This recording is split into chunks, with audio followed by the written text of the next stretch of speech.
शहर की कच्ची बस्ती में एक गरीब मजदूर कालू रहा करता था। कालू के घर में उसकी पत्नी जानकी थी। जानकी लोगों के घरों में झाड़ू पोछा करके कुछ पैसे कमा लेती थी और वहीं कालू किसी तरह मेहनत मजदूरी करके 2 वक्त की रोटी का जुगाड़ कर लेता था। कुछ दिनों से हो रही बारिश के कारण कालू की मजदूरी बंद हो गई थी। अरे जानकी, इस बार तो बरसात ने हद ही कर दी, रुकने का नाम ही नहीं ले रही। कुछ समझ में नहीं आ रहा, अगर इसी तरह काम पर नहीं गया तो 2 वक्त की रोटी का जुगाड़ कैसे होगा। अरे तुम चिंता क्यों करते हो, बारिश का क्या है, 1 आध दिन में रुक जाएगी और उसके बाद में फिर से काम शुरू हो जाएगा। अरे 3 दिन तो हो गए, बरसात तो रुक ही नहीं रही है और आगे भी रुकने के कोई आसार नहीं दिख रहे। तो क्या हुआ, तुम्हारा काम बंद हुआ है ना? मैं तो अभी भी लोगों के घर झाड़ू पोछा करने जाती ही हूँ। मेरे पगार से कुछ दिन तो निकल ही जाएंगे। अरे घर का खर्चा तो हम किसी तरह चला लेंगे जानकी, लेकिन ये जो छत टपक रही है इसका क्या करेंगे? ये बात तो आपकी सही है। हमारी झोपड़ी अब काफी पुरानी हो चुकी है और इसके छप्पर में भी कई सारे छेद हो गए हैं। रात भर पानी टपकता रहता है। अरे मैं भी इसी बात से बहुत परेशान रहता हूँ। कहीं किसी दिन ज्यादा बारिश आ गई तो हमारी झोपड़ी टूटकर बिखर ना जाए। राम राम राम, ऐसी अशुभ बातें क्यों करते हो? अरे ऐसा कुछ नहीं होने वाला। ये झोपड़ी ही तो हमारा सब कुछ है। अगर यही नहीं रही तो हम जाएंगे कहाँ? ठीक है जानकी, जब तुम्हारी पगार मिल जाएगी तो कुछ पैसे बचाकर झोपड़ी के छप्पर की मरम्मत करवा लेंगे। शायद हमारी परेशानी कुछ कम हो जाए। ठीक है जी, अब ना ज्यादा परेशान मत हो। ये लो, खाना खा लो और सो जाओ। सुबह मुझे भी जल्दी काम पर जाना है। जानकी और कालू अपनी झोपड़ी में सो गए।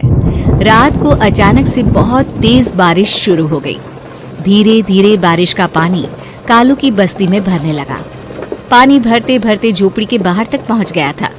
सुबह के वक्त जब कालू और जानकी सोकर उठे, हे भगवान, ये क्या हो गया? बारिश का पानी तो हमारे घरों तक पहुंच चुका है। अब मैं काम पर कैसे जाऊंगी?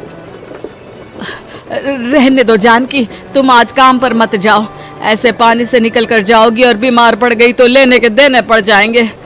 लेकिन अगर नहीं गई तो मालकिन लोग नाराज हो जाएंगे। आप जानते हैं ना, बड़ी मुश्किल से 1 दिन की छुट्टी भी नहीं देती है। अरे लेकिन जानकी, झोपड़ी के बाहर तो पूरी बस्ती में पानी भरा है, तुम जाओगी कैसे? जानकी जैसे तैसे करके काम पर चली जाती है, लेकिन अगले दिन फिर से बहुत ज्यादा बारिश होती है और बस्ती में ज्यादा पानी भर जाता है। आज तो मैं तुम्हें किसी भी तरह काम पर नहीं जाने दूंगा। अरे अगर तुम्हें कुछ हो गया तो क्या होगा? ठीक है, तुम ठीक ही कहते हो, आज नहीं जाती। अगर मालकिन नाराज हो गई तो मना लूंगी किसी तरह। अरे मनाने वाली क्या बात है? जब तुम बताओगी कि हमारी झोपड़ी में पानी भर गया है तो वो खुद ही समझ जाएंगे ना। अगले 2 दिन तक तेज बारिश होने की वजह से जानकी, कालू और आसपास की बस्ती में रहने वाले सभी लोगों के घरों में पानी भर जाता है, जिसकी वजह से जानकी काम पर नहीं जा पाती। और 3 दिन के बाद जैसे ही जानकी काम पर पहुंचती है, कहाँ थी तुम?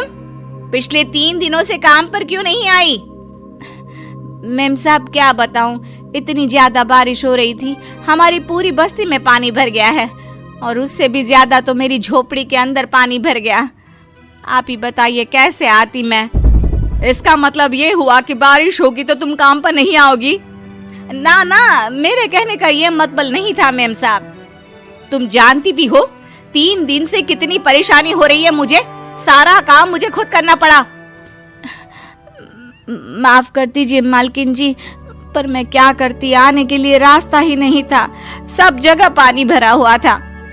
बहाने तो तुझे बहुत बनाने आते हैं। जानकी देख, अगर अगली बार ऐसा किया ना तो फिर काम से हमेशा के लिए छुट्टी। अरे ना ना मालकिन, ऐसा मत कीजिए। बारिश की वजह से मेरे पति की मजदूरी भी छूट गई है। बड़ी मुश्किल से घर में 2 वक्त खाने की रोटी का जुगाड़ हो पाता है।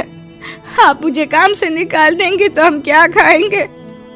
अगर इतनी ही चिंता है तो फिर रोजाना काम पर आया करो। चलो अब जल्दी से जाकर घर का सारा काम करो। बारिश रुकने का नाम ही नहीं ले रही थी। पूरे शहर में बाढ़ जैसे हालात बन गए थे। लेकिन नौकरी जाने के डर से जानकी किसी तरह रोज काम पर जाती थी। एक दिन जब जानकी काम करके अपने घर लौट आई तो अचानक उसकी बस्ती में कुछ लोगों का शोर सुनाई दिया। अरे लगता है बाहर कुछ हुआ है, मैं जाकर देखता हूँ। हाँ, पता तो कीजिए, ये बस्ती में लोग इतना शोर क्यों कर रहे हैं? बाहर जाकर कालू ने एक आदमी से पूछा। अरे क्या हुआ भाई, इतना शोर क्यों मचा रहा है? अरे क्या बताए भैया, अपनी बस्ती के बाहर एक पुल टूट गया है और वहाँ पर एक कार फंसी है।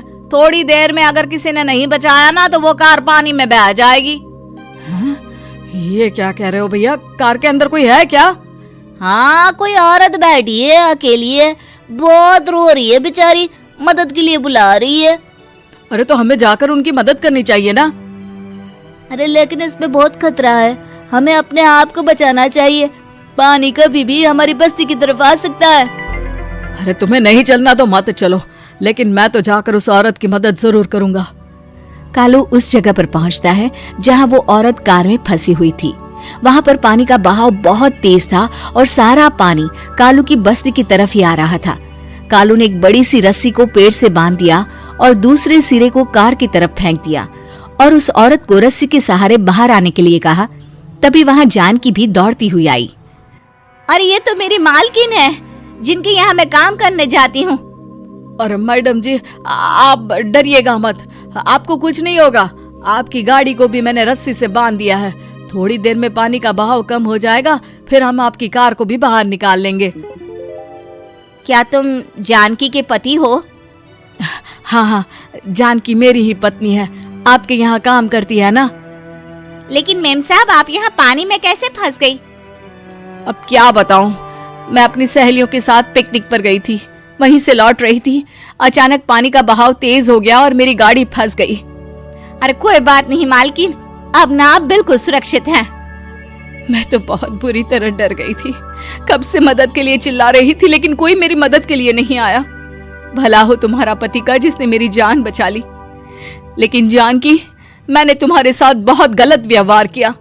इतने खराब मौसम और बाढ़ में भी तुम्हें काम पर आने के लिए कहा, नौकरी से निकालने की धमकी भी दी, और तुमने मेरी जान बचाई।